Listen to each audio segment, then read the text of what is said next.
That's right, and we're just trying to work out the practicalities of that. That'll have to obviously be something that the Iraqi government will need to agree to, and I think there's agreement there in principle, but now we're down to the practicalities of that, Phil, and that's what we're working through. And as I said, I'm pretty confident on the basis of all the conversations we've had that we'll be able to work through those practicalities in a way that takes care of the sensitivities of all of the parties there.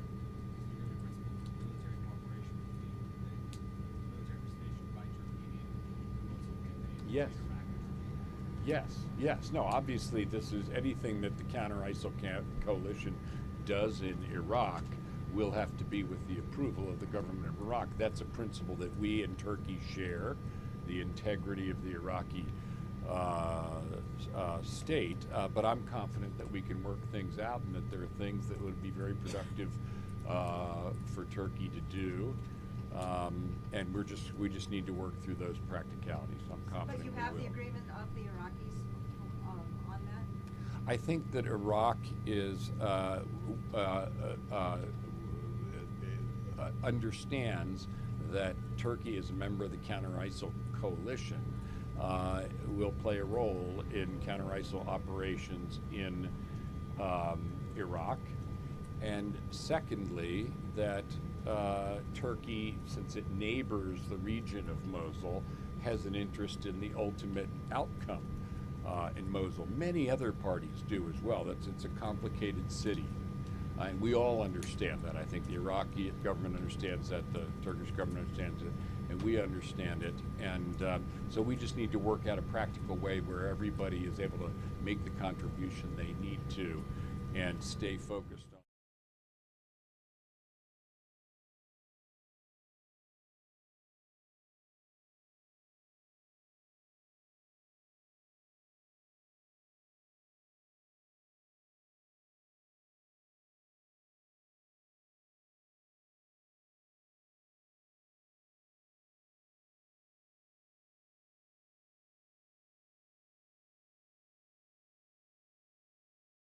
First, I have to acknowledge, I'm sorry to say, that we lost one of our own this week in northern Iraq. That was Navy Chief Petty Officer Jason Finan. I think he was 34 years old, Anaheim, California. So, our hearts go out to him, to his family, all his loved ones. I'm sure you all feel the same way I do. It underscores a fact, which is what we're doing over here and what you're doing is serious business. It's not a game. It's necessary business because it's necessary to protect our country and to protect the rest of the world. I'm very glad that you're being led by Steve Townsend. General Townsend and I have known each other for a long time. I have tremendous confidence in his abilities. And his Command Sergeant Major Jones, who's here also, whom I met back pre-deployment, and you've got a tremendous command team, our ambassador here also, a tremendous leadership. And General Townsend and I have done a number of things together over the years, and there's no one that I and the President and General Votel could possibly have more confidence in this job than Steve Townsend. So I'm much appreciated. It means a great deal. You have the mission of defeating ISIL. We will defeat ISIL. It has to be defeated here in Iraq and Syria. That's necessary because we need to destroy the fact and the idea that there can be an Islamic State based upon its ideology. That's necessary, absolutely necessary. It's not sufficient. We have to do it elsewhere in the world, and we have to protect our own country as well. But it's absolutely necessary, what you're doing here. And we are at an important moment in the campaign because you, together with our Iraqi partners, led by Prime Minister Abadi, whom I just saw, and the Iraqi government, and in unity as Iraq, which is extremely important, a unified Iraq unified armed forces enabled by the massive might of the international coalition that you lead, have been executing since we put it together well more than a year ago, our coalition military command plan for the defeat of ISIL here in Iraq. Systematically, you've been doing that step by step with the excellence that we know is so characteristic of the U.S. and that the world knows is so characteristic of the U.S. military. Step by step, you remember the ISF, with our help, moving through Ramadi, Heat, Fallujah, Makmur, Q West, Kiara itself. And in Syria also, I should say, Shadadi, Manbij, Jarablus, Dabiq just last week, all systematically marching towards here Mosul in Syria, Raqqa. And I just had the opportunity to talk to Prime Minister Abadi about that. We had an excellent meeting, and it was a real pleasure for me, after all the time we've been marching towards the commencement of the Mosul campaign, to see him again, to be working with him, to be able to congratulate him on what the Iraqi forces have done. We know it's not going to be easy, but I'm encouraged by what I see so far. It's proceeding according to plan, and we're on track. And so I was able to commend him and the Iraqi security forces. His leadership was in that meeting, and also, by the way, also the Kurdish Peshmerga, who, operating subject to Iraqi sovereignty, like everything else we do here, has made important contributions to our effort. Everything we do here in the coalition, we do 100% committed to the sovereignty of Iraq. That principle of full respect for Iraqi sovereignty is fundamental to our coalition, and it has been subject to that principle that we have been brought to this important moment. As I said, I'm encouraged by what I see so far. We don't know exactly how the campaign will unfold. One never does when embarking one of these phases of the campaign. We will surely prevail, and we're ready for anything, whichever path it might take. So right now, as we commit in the early stages of this operation, what we need to do is, first of all, remain focused on execution. It's an important moment, but it's the commencement of the Mosul operation, and we need to focus on its successful execution. And that's why I've been talking to General Townsend. I want him to make sure he has everything he needs. He has superb people like you. I need to make sure he has everything he needs so that he can succeed. At the same time, we're looking at the Mosul campaign. I just want to say we all need to be looking to the future as well, and we are. That is, to the inevitable expulsion of ISIL from Mosul.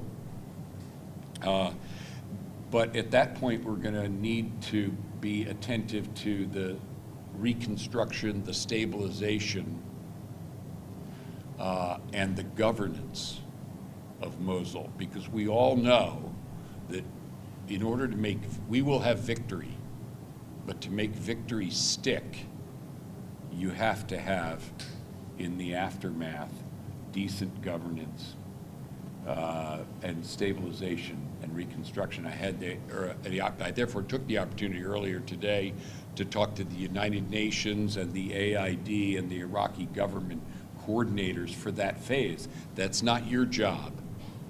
It's not the Department of Defense's job, but it's very important to make sure that that's ready to go so that the defeat of ISIL in Mosul sticks. And what's true there is true everywhere in the country. We want to make sure that as Iraqi forces consolidate their control over the country as a whole after Mosul, that they're able to make victory against ISIL stick. I'm confident that's possible. We've got to work on it. We have to win the peace after we win the battle. One of the reasons why we must succeed, and we will succeed in the counter-ISIL campaign in general, is that it's necessary to protect ourselves, to protect our people. That is the mission, the noble mission that you have dedicated yourselves to at this time. It's what they're counting on us to do for them. And in order for us to do that, it's necessary to defeat ISIL and to protect our people. And in that connection, I want to commend all of you and General Townsend for the really important success and the way you've been bearing down on external operations from Iraq. There are those here in Iraq who try to plot attacks against our own homeland and against that of our other friends and allies. And we have been systematically eliminating them, along with the entire leadership of ISIL. And that needs to continue as at the same time that the city of Mosul is recaptured. And I can't tell you about all the successes we've had there, but you've probably seen a few of them, and you probably know about all the ones I'm talking about. But it's a very important thing to do, and it means that in Iraq today, the most dangerous job is to be the military governor of Mosul, because you tend not to last very long, a few days. So we're on the way, and I'm encouraged by the progress to date. I'm confident in what the result will be, and all that really boils down to my tremendous confidence in you. This couldn't happen without the support of the international coalition. That coalition couldn't exist without the United States, and that coalition couldn't be successful on the battlefield without the awesome prowess of the people in this room and in the U.S. military around the world. You are participating in and partaking of one of the great moments in the history of the protection of our people and the protection of our world. And that means you're going to leave a better world for our children. And that's about the noblest thing you can be doing with your lives. So I commend you all at this moment. Keep it up. Think about the excellence in education. Think about the future and making sure that victory sticks here. I'm confident we'll have it. Now what I want to do now is I think they're going to put some mics out, and I'll take some questions or suggestions or things you think I don't know that I ought to know, or that I ought, or whatever. Have at it. And we'll do that for a little while, and then I want to look each one of you in the eye and give you a coin and thank you personally. Okay? So, and anything, a question could be on any subject at all, just let her rip. Mr. Secretary, sir. First off, I want to say thank you for taking time out of your busy schedule to come and visit with us, myself and my fellow service members. There's no more important place to be right now. Thank you, sir. My question, what kind of keeps you up at night, concerns you the most concerning the current situation with ISIL? Well, I would say that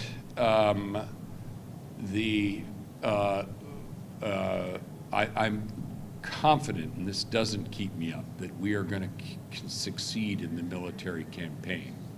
I am very watchful about attacks on the homeland. That is not something that we can completely eliminate from the battlefield of Iraq or Syria or even the overseas battlefield. But what you're doing really contributes to that, both by showing that ISIL is not going to remain. It's not a happening thing. It's an ending thing. That's important because that idea, the elimination of that idea, removes this inspiration that you see, including among people who are just lost souls, who can be incited to violence. And we need to worry about that. Now, we share that, so we share the responsibility for protecting our people with the intelligence community, with Homeland Security, with law enforcement, the FBI, and we work together all the time. But my job is to make sure that Americans can sleep, and they're not up all night. If that keeps me up all night, and him up all night, that's what we're here for. That's what we owe our people. They're not supposed to have to think about that because they're supposed to have confidence that we're thinking about it. One thing that I love about our institution in the Department of Defense is everywhere I go, they have confidence in you. Everywhere in America, they have confidence in you. That makes me incredibly proud. And boy, I'm not up all night about that at all. About you, I have total confidence, total pride. It's terrific.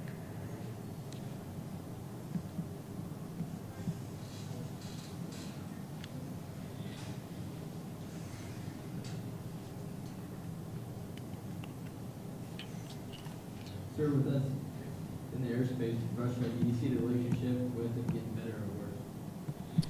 Well, I don't know if everybody could hear that, but since we operate at times in common airspace with Russia, are things getting better or worse with Russia? We do operate very professionally. We deconflict our air operations, and that has been an area in which the Russians have conducted themselves very professionally. We and the rest of the coalition have conducted ourselves very professionally. So that is a very professional relationship. You know, I have always held the door open to a wider type of cooperation, not so much here in Iraq, but in Syria. But we haven't been able to get that door really open with the Russians yet. The Russians came into Syria saying that they were going to fight ISIL and help to end the civil war by moving to a political transition that would end this long-standing and savage civil war that's going on over in Syria. They haven't done either of those things. They've instead behaved in a way that has fueled the civil war and now fueled in a humanitarian crisis. Now, our Secretary of State, Secretary Kerry, has been with great energy and creativity, been trying to bring the Russians to do the right thing, in which case we could associate ourselves with it, but we can't associate ourselves with actions that are headed in the wrong direction. We can't and we won't. So it all depends on getting the Russians headed in the right direction. We haven't seen those signs yet, but again, I hold the door open to that. Thank you, sir.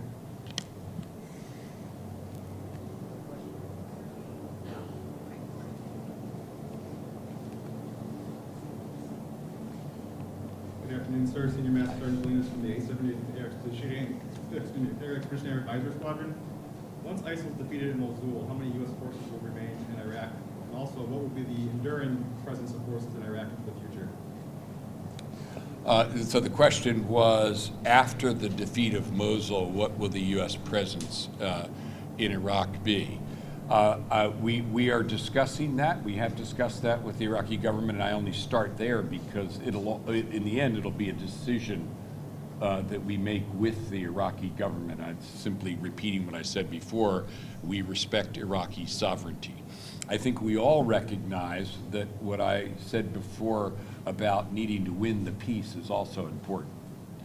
And so we'll need to help, and I think that the Iraqi forces welcome us as after Mosul as they continue to consolidate their control over the country, for us to enable their forces to do training, equipping, and so forth. And we'll have a need for, as they do, continued counterterrorism effort, because there are terrorist attacks in Baghdad, even as there are in European cities and sometimes in American cities. So we all have a common interest. And as ISIL is progressively defeated in the major cities, they will take to a more of an insurgency type set of tactics, and so we'll have a need to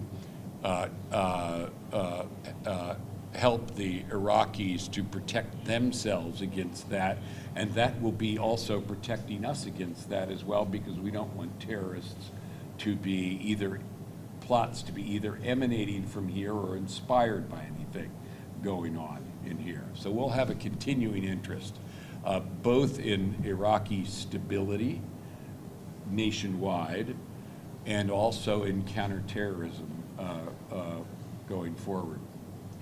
Thank you. We're going to coin everyone. We're going to wrap up there. Okay? I do want to coin everybody. So come on up, let me look you in the eye, and I'll bet you a bunch of you I've coined before, but that's okay. You give it to a friend or give it to somebody in the family. And don't forget to say to your families that you're here at what is really an historic time. You're part of something you'll be able to remember for the rest of your lives that contributed to protecting our country and making a better world for our children. That's huge. So they just have to take the phone out, just put them on so you can. Say again? Oh, great. That's what they want. Hey there.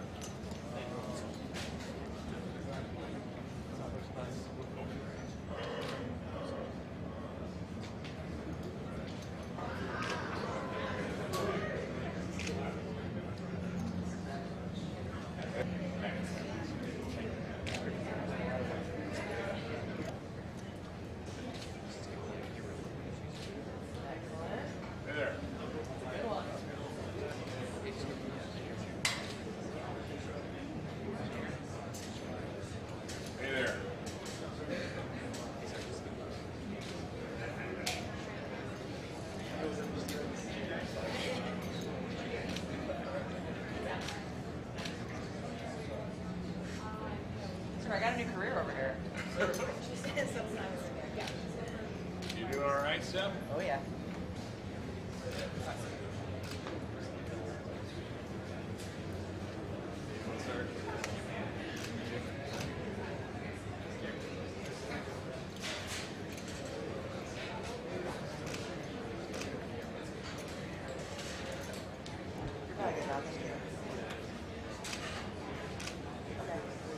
How you doing?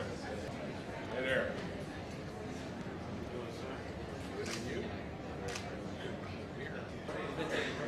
And you met him at Bragg, You too. need to get a picture of yourself. Hey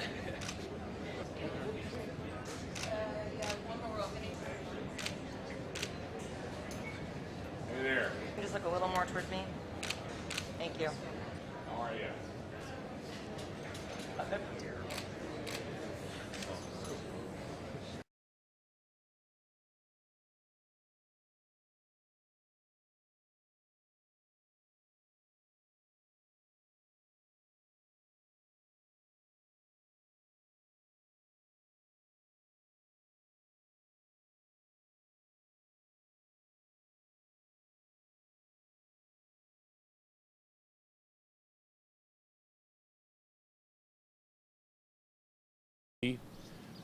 So far, it is proceeding according to our plan. We've got tough fighting ahead, and the U.S. will continue to play its part. Well, this is a very good meeting today with him on this subject, and as it was yesterday in Ankara. It is a difficult subject. What he said today was that he had some meetings with the Turks on this subject, that he expected to have more. Our role on behalf of the coalition, as we do in all coalition matters, is to work with our partners in the coalition and the Iraqi government to try to resolve issues like this and make sure that we're all focused on the ISIL fight. So this is something we do in the coalition all the time. I am confident that we can play a constructive role there. That'll continue, and as I think Prime Minister Abadi indicated. So we had good talks on that. We had good talks in Ankara yesterday. We all just need to stay focused on the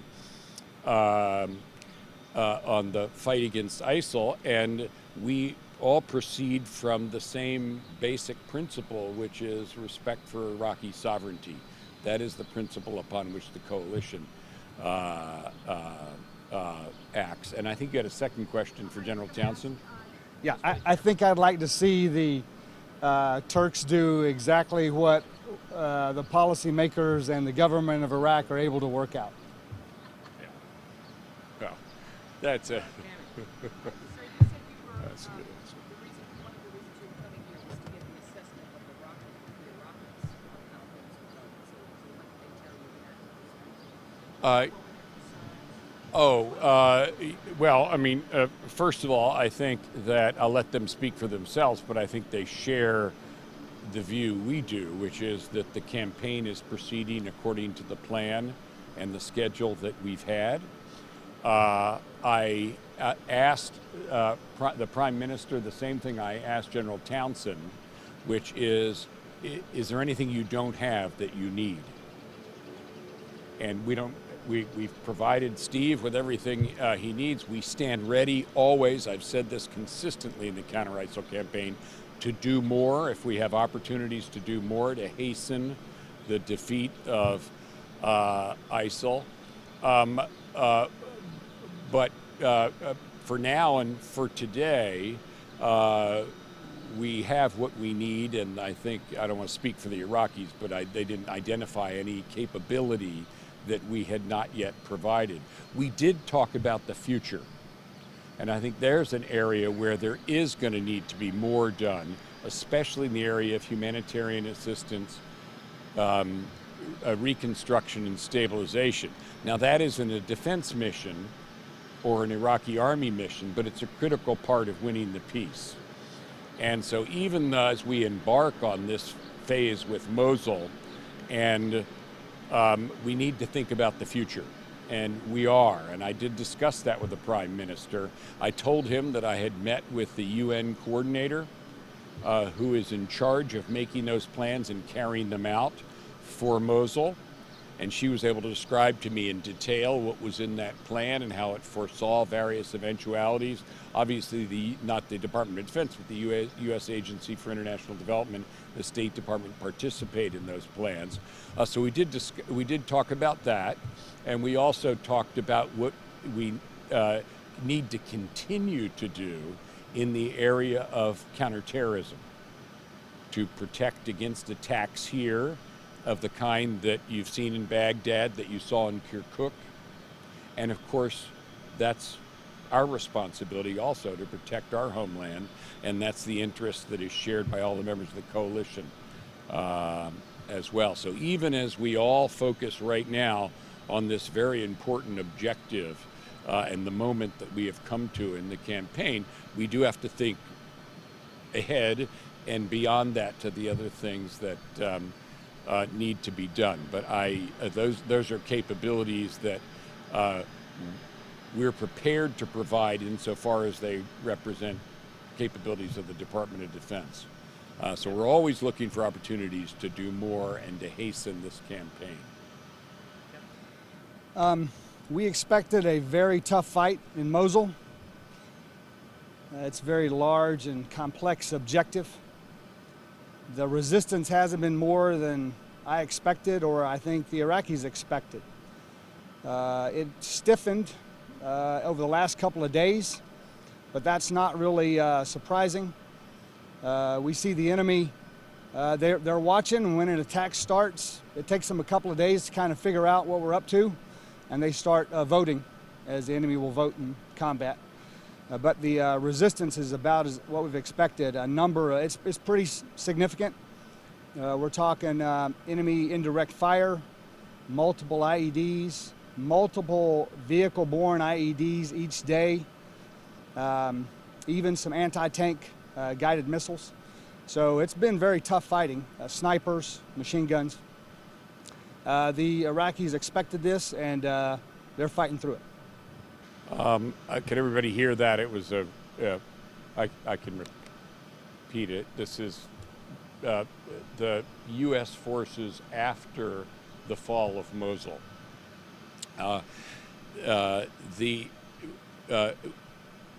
We know that the Iraqi security forces after the fall of Mosul, that is the last major city and major objective. It does not complete the consolidation of Iraqi control over all of Iraqi sovereign territory. And our objective in the overall campaign against ISIL is to defeat it throughout Iraq. So there will be a continuing need for Iraqi security forces to do that, and we'll be prepared, as we always are in the counter-ISIL campaign, to enable them to do so. Likewise, we will have a continuing need to, as I said earlier, conduct the counter-ISIL campaign in the counterterrorism sense. And then last, I just remind you, and this isn't for U.S. forces and U.S. troops, but it is an important responsibility of what I spoke to before, which is stabilization, reconstruction, and governance. Those are important missions that will go on for some time and are necessary in order to make victory stick. Those aren't military missions, but they're necessary to make the military victory stick. Yes, that will be part of the Iraqi security forces needing to consolidate their control over the country and make sure victory sticks. And training is an example of a capability that not only the United States, but other members of the coalition provide here already in Iraq. And if that is requested by the Iraqi government, I'm sure they'll all be willing to provide that. Well, I'll let General Townsend elaborate on that. I just want to say a couple of things as Secretary of Defense. One is that there is no more serious responsibility for me, and nothing that I take more seriously, than putting Americans in harm's way. And we need to understand, everybody needs to understand, that there are Americans here that are in harm's way. Their mission, which is to bring the enormous might of the American and coalition military to the support of Iraqi security forces, is a dangerous one. And I also need to remind you, because people forget this, that quite apart from what goes on the ground, every day there are pilots in the air. Every single day. They're in harm's way. So there are Americans here in harm's way. And we need to emphasize that. I mentioned that we had a sad reminder of that in the loss of Jason Finan, Chief Petty Officer, Navy Chief Petty Officer, EOD Specialist, 34 years old, from Anaheim, California. I got to shake the hands of one of his teammates tonight and learn more about his family and so forth. So this is a very real responsibility. So with that as an opening, let me turn to General Townsend with you ask some more specific questions. Go ahead, Steve. Okay, so up to this phase of this war, our coalition troops have largely stayed on bases or behind defensive lines that you're familiar with, like the Kurdish defensive line, so behind the wire. We're now in a large-scale attack, probably the largest scale that any army has undertaken since probably our push to Baghdad in 2003. So there are tens of thousands of Iraqi troops attacking, and there are about 500 U.S. soldiers that have moved outside of the former Kurdish defensive front or outside of their previous bases. So apart from the pilots, helicopter and fixed-wing pilots that fly over outside the wire every day, about 500 U.S. troops have gone forward on the battlefield. They're staying behind the forward line of troops in an attack. The forward line of troops is a living, breathing, moving thing. They stay behind that forward line of troops, and even in some of those locations, they've put up some wire to stay behind, even as they're moving along. And it's not always safe back there, simply because you're behind the line. That's right. I'm sorry. It's not always safe. They're not out of harm's way. I just need you to be clear, simply because they're not close to the line of attack, because they are still, even in those areas behind where the line of attack is, there can be risk, and we saw that in the case. That's the example of Chief Petty Officer Finan. We have a very clear position, which is, as I said, all based on the principle of Iraqi sovereignty. That's the principle on which the coalition acts, the coalition to defeat ISIL.